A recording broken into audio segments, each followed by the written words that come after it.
as you know, the District of Columbia is a liberal-dominated city. We have some of the worst violent crime in pockets of town, like Chicago, and it's predominantly affecting Black Americans. And yet, we have an illegal gun problem. But somebody like me, a woman like me, who wants to be proficient in a firearm and learn how to use it safely, is prohibited from protecting herself. How is that empowering? It's not. It's saying, we want you to be a sitting duck, Crystal. We want women to be sitting ducks. And I was really perplexed by the reactions that I got from people, my neighbors. Oh, you're taking fire? Why do you want a gun? I'm like, well, the bad guys have the guns. So why is it that in society, women have been socialized to view guns negatively, that guns are bad? And my grandfather was shot in his dry cleaning business by 2 intruders. He was shot in the chest. They were trying to rob him, and he died instantly from a gunshot wound to the chest in 1970. He had a firearm, he had a handgun to protect himself. He went to reach for it, and they shot him in cold blood. So I have a lot of context with gun violence. And what bothers me is that I did have trepidation when I went to the NRA range. I had trepidation when I handled the firearm, but I had a great teacher. So that's something I'm gonna have to work over, my trepidation, right? But I think if I work through that, I will feel empowered whether or not I ultimately will have a firearm in the home or not. So I share that with you because it's a nice segue into what Gabrielle Giffords has said recently about women and firearms. Gabrielle Giffords, as you all know, is a former congresswoman from Arizona who was, shot, and I admire that she's turned things, her life around.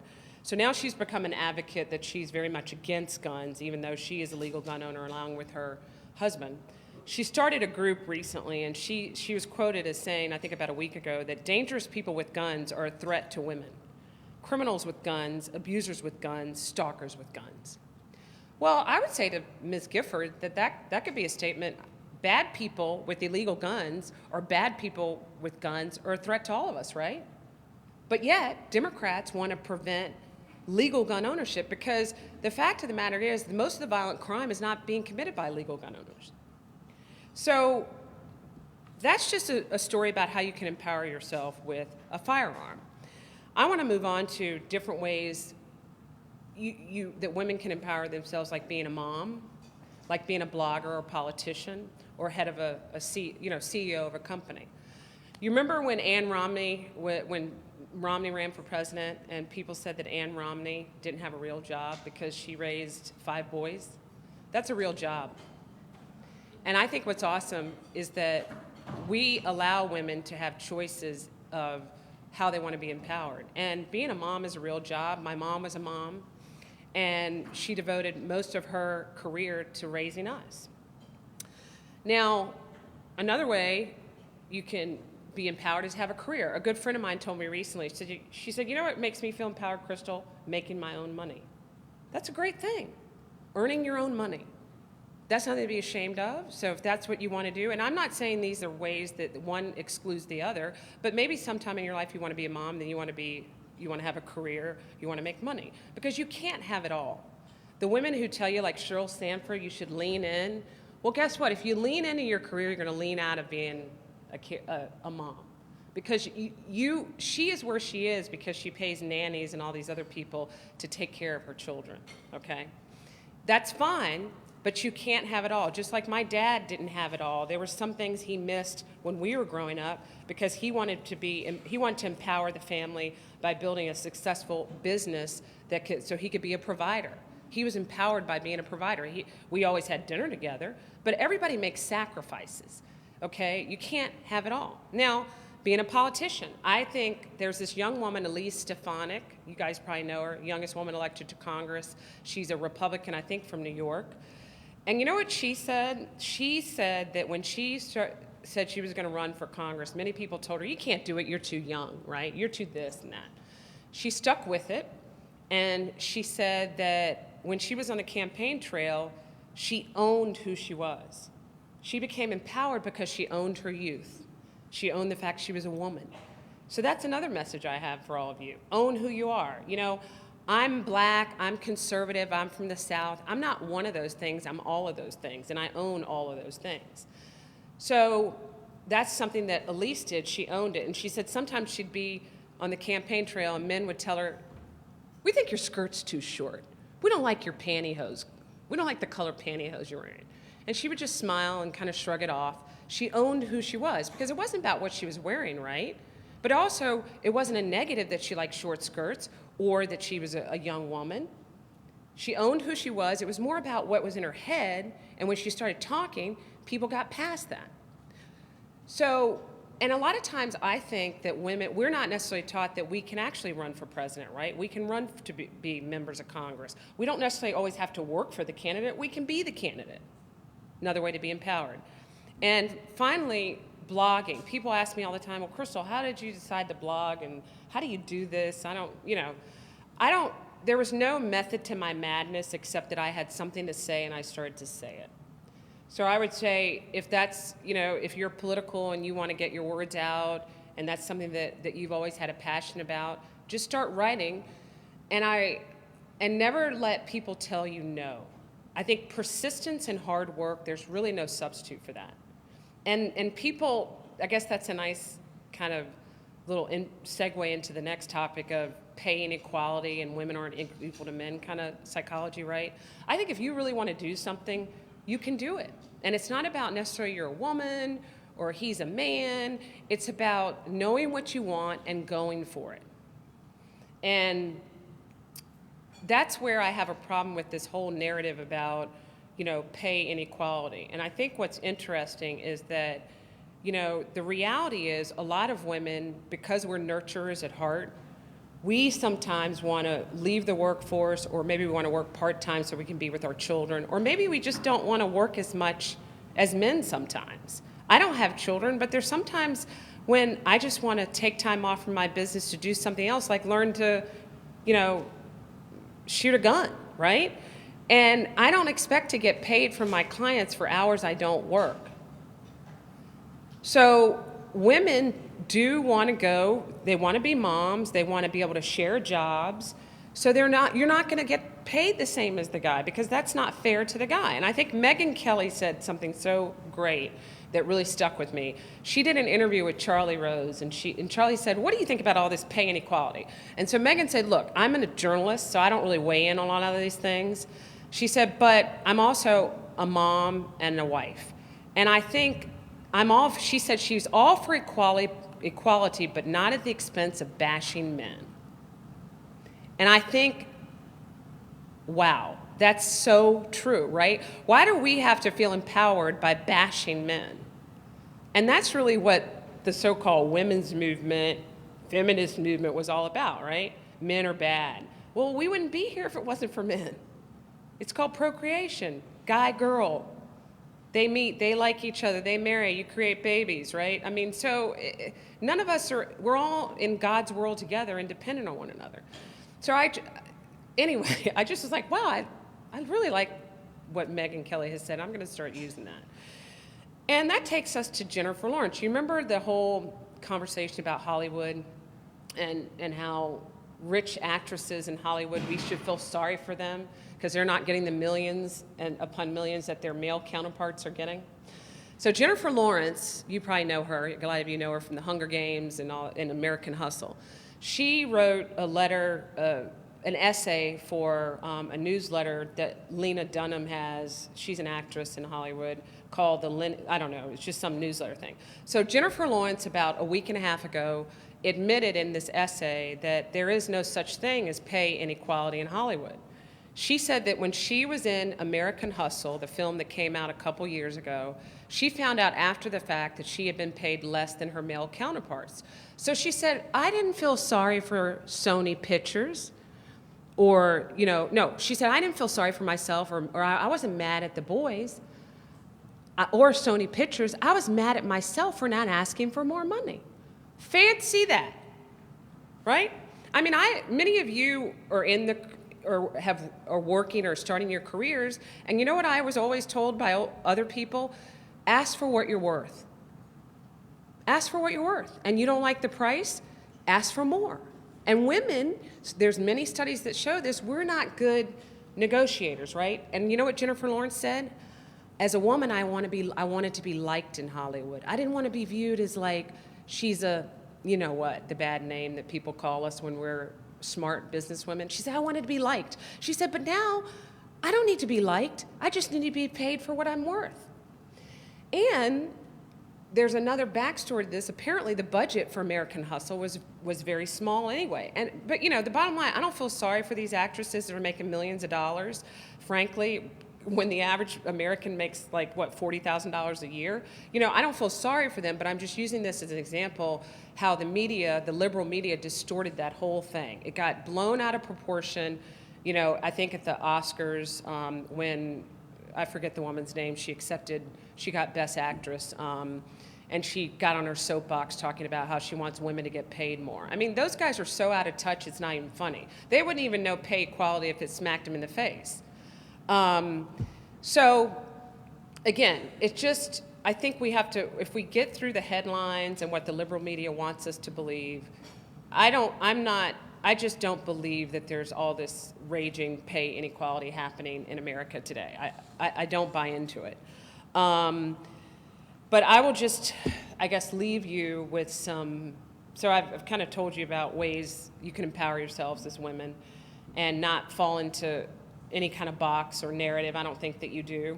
And I think what the beautiful thing is about being a conservative woman is I think the sky is open to us. The sky is the limit. We can be any kind of empowered woman we want to be. And I would just say, if I had to leave you with some advice, it's probably the advice that Elise Stefanik gave in an interview she did for, I think it was Glamour or Cosmopolitan magazine. She said that when she was running for Congress, of course, people told her, you're too young, you're not married, you don't have kids.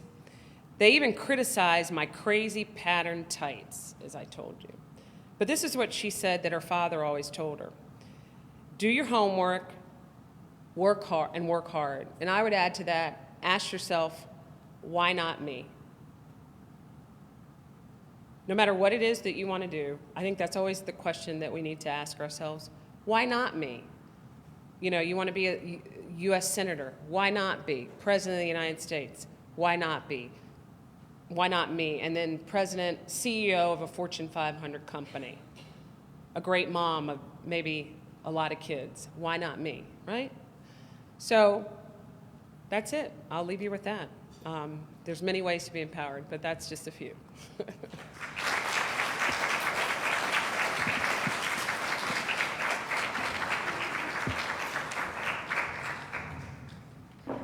We have a mic for Q&A, so if you want to stick up there for a little bit, we'll do some Q&A. No questions?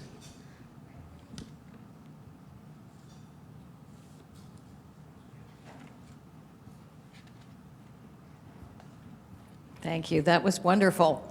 I'm actually curious, it's a little bit off topic, but I would very curious to know what you think of the NAACP woman, Rachel something. I'm sure someone can help me. Dolezal? Dolezal.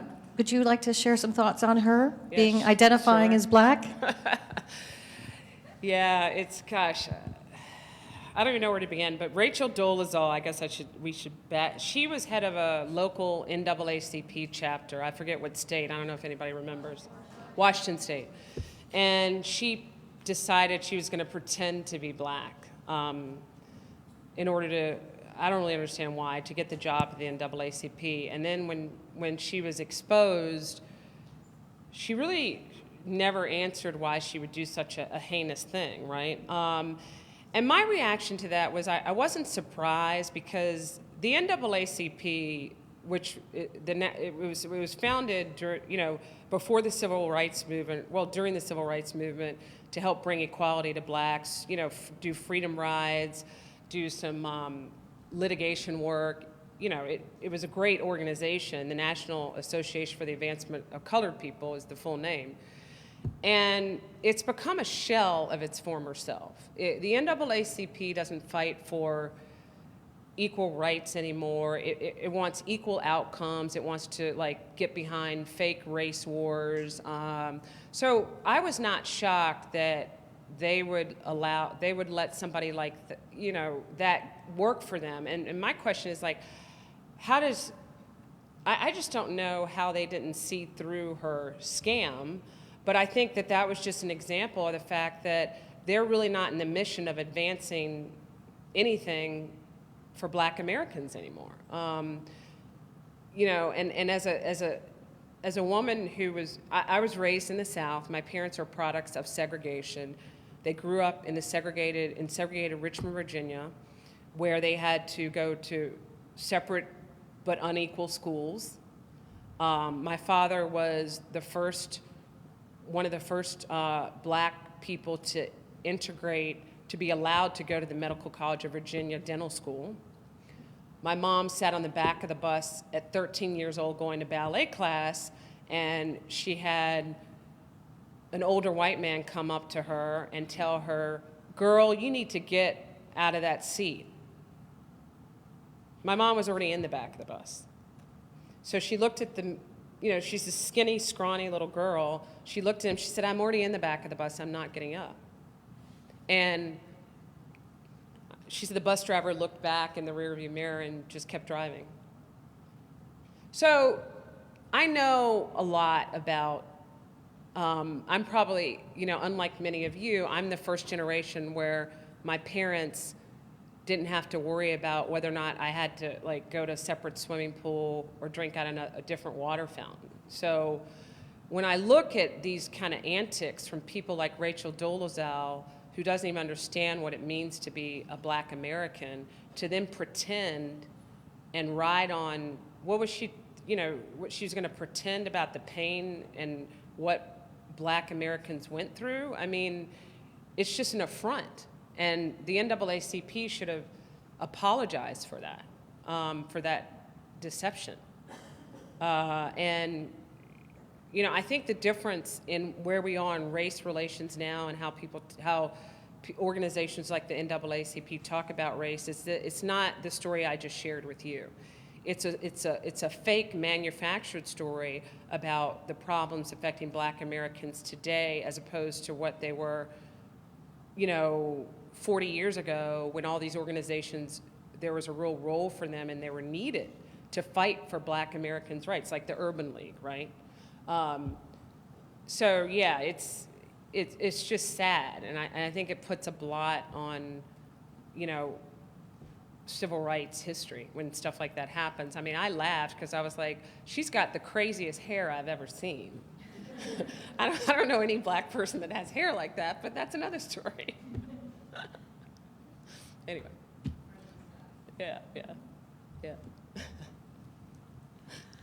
Hi, thank you for this wonderful information that you're giving us. How does it feel to be a conservative Black woman? Because I kind of identify with you. I'm called names also, but not because of racial. I was born in the Middle East, and I was a Muslim. Okay. And I speak against my culture of jihad and what's happening today in the Middle East. It's exploding everywhere. And because I speak and expose the truth about my upbringing as a Muslim, I'm called names, especially if I love America and I'm a conservative and I speak against jihad. So I kind of understand conservative Blacks are probably having the same problem.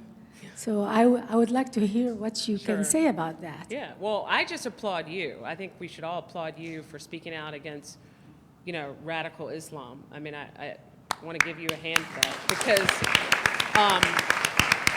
and I think that, our culture wrongly sometimes lumps all Muslim Americans and, so I applaud you. I think we need to hear more of those stories, and I'm sure you're vilified. And as am I. I get called, when I started blogging, I still get called awful names that people wouldn't even, they wouldn't kiss their mothers with their mouths, or their, for some of the stuff. Uncle Tom, you're a sellout. I get called really nasty names I can't repeat to you. I get accused of, you know, I have awful sexual things said about me on Twitter and emailed to me. And I have to say, when I first started doing this, I would call my mom, and it would, you know, make me feel very dejected.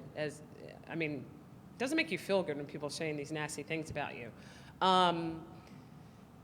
But I think, you know, I know why it's done, because Black Americans have voted lock, stock, and barrel for Democrats since President Johnson. President Johnson was the first Democrat president to get over 90%, a little over 90% of the black vote. And then, of course, President Barack Obama was, I think, the second, because on average, you had Democrats pull after Johnson the majority, like 70 to 80% of the black vote, but Obama got over 94%. Unprecedented, right? So there's always power in a mob mentality. And when people like me and other black conservatives like Alan West or Tim Scott start talking, or Mia Love, black people, it gets them thinking, well, why am I throwing my support behind a party that really hasn't done anything for me for 50 years, right? But then the mob comes out, because the mob feels good. Numbers make the mob feel good. So when one person starts, if other black Americans start thinking more like me, and we can chip away at that voting block, that weakens political power for Democrats and that they wield over black Americans. And so I think that's really, it's as simple as that. It's like, oh wait, people like Crystal threaten, we don't really know why we're supporting them, but then if people start calling me names, I don't like being called names. So I think what a lot of times happens is many black Americans who are used to voting Democrat, they don't want to be called names. Like Jennifer Lawrence didn't want to be called names, right, by asking for more money. Many black Americans, they find comfort in the mob, right? Oh, they're going to call me names. They're going to say I'm a bad person. I hate black people. I'm self-loathing. I hate myself, right? But I think that is changing a little bit. I'm finding when I talk on college campuses, a lot of young black Americans are reevaluating their allegiance, you know, the race's allegiance to the party, I would say. But it's very hard, and it's also hard because at the same time, the Republican Party has challenges, I think, in becoming a party that is more welcoming to women as well as minorities. I think that's one of the reasons why Romney had trouble. You know, he didn't do well with the black vote, the Hispanic vote, the Asian vote, or women. Now, we can say that's because Barack Obama ran a deceptive campaign, but whatever he did, it worked. The lies worked. So we have to start as a party. You know, what troubles me is I go to a lot of fundraiser events in D.C. I'm a member of the D.C. GOP, and I do not see enough women and people of color and young people in the party. And that is a problem. We have to do better. It's incumbent upon all of us women in this room to say, you know, nobody owns the party. Nobody owns any political movement. We have to start infiltrating and demand better, because otherwise we're not going to win these national elections with the coalition, the fractured coalition we have now. We are not. So.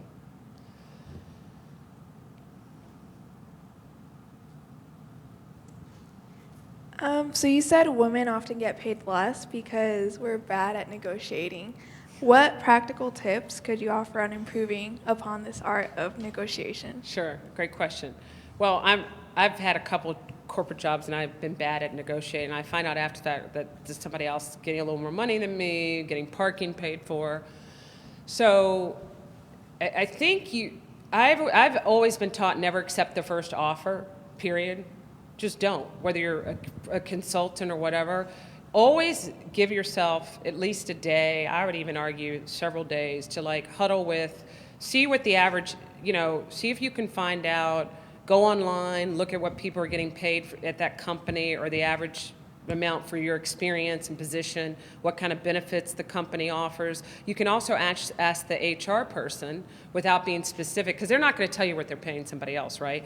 Just say, well, what is the range for this job position? What should I expect? What's the company paying?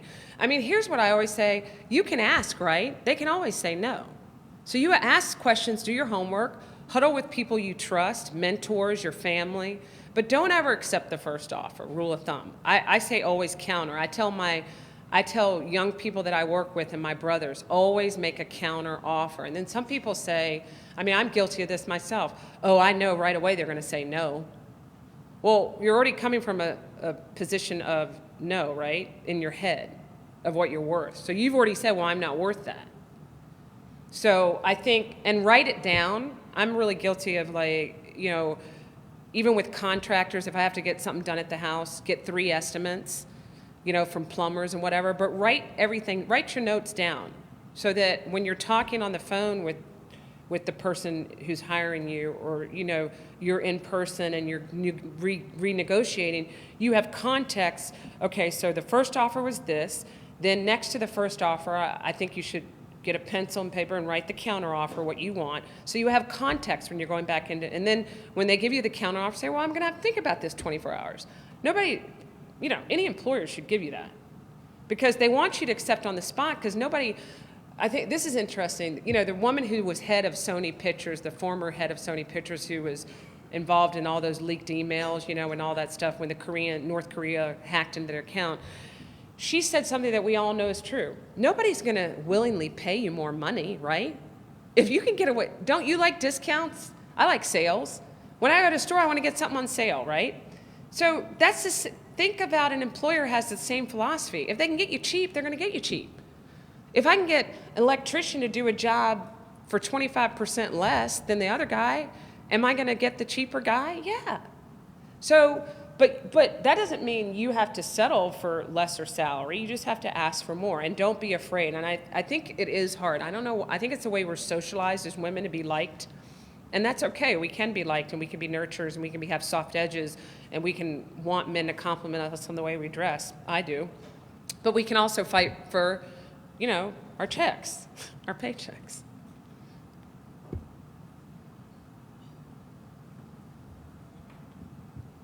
What are some ways that you would recommend us as women, and specifically I know a lot of us are college students, how would you recommend that we go about really just bringing a culture of women empowerment, but like true empowerment, to campus and to society today? I would say a great way to do it, I know many of you are probably already involved in political clubs, but why not start, when I was in college, there were all these feminist groups that I didn't want to have anything to do with, and I had to take a feminist criticism seminar my senior year. I was an English major, it was an honors class, and the professor had us reading all this lesbian literature, and I'm like, why am I reading all this? I mean, I remember thinking to myself, right, I don't want to read this. I want to be talking about, Shakespeare, D.H. Lawrence, Chaucer. I can look at things critically, but why are we being force-fed all this crap?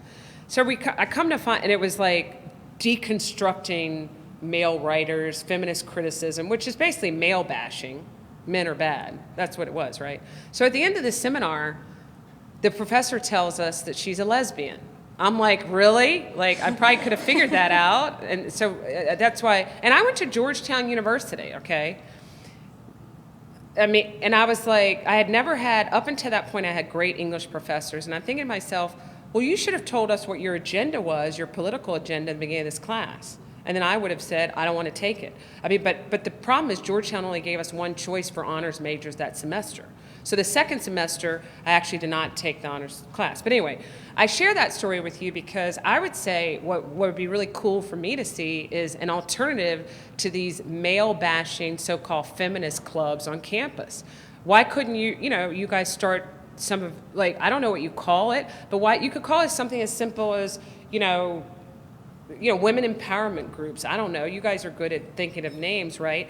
And bringing in speakers on your campus, because many of you have speakers bureaus. So you could set it up as a club and bring in the kind of women speakers and empower, not just around politics, but around maybe, writers, people like Megyn Kelly, business, so that you can get speakers in to share their stories with you and ways to get jobs or whatever. I think that I would love to see some kind of new movement on college campuses of true women's clubs that are empowering.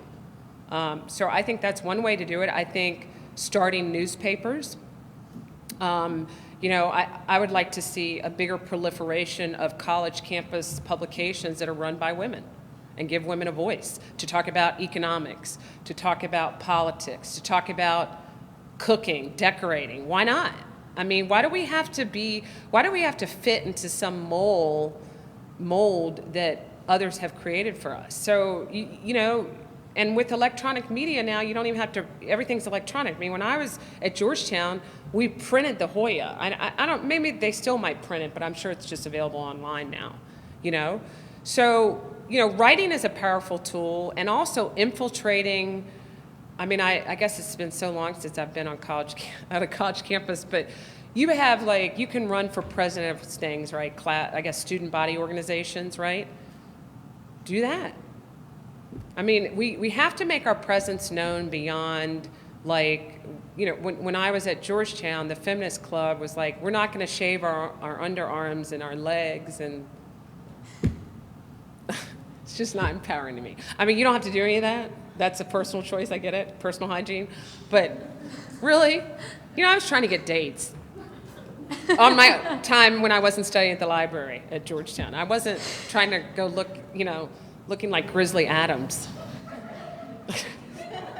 So I think that answers your question in a fun, be creative. And I just think, what the great thing is about women, we're not men.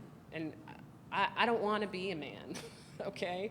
I'm happy with what God gave me. And I think that's a beautiful thing. We should celebrate our uniqueness, the fact that we're feminine, and that's a good thing. And I don't necessarily think that we should be Army Rangers. So I'm going to be curious to see how that all turns out, but that's another story. Thank you. Unfortunately, that is all the time we have, but thank you so much for being Yep, with us, you Crystal. We bet. really Thank appreciated you. it.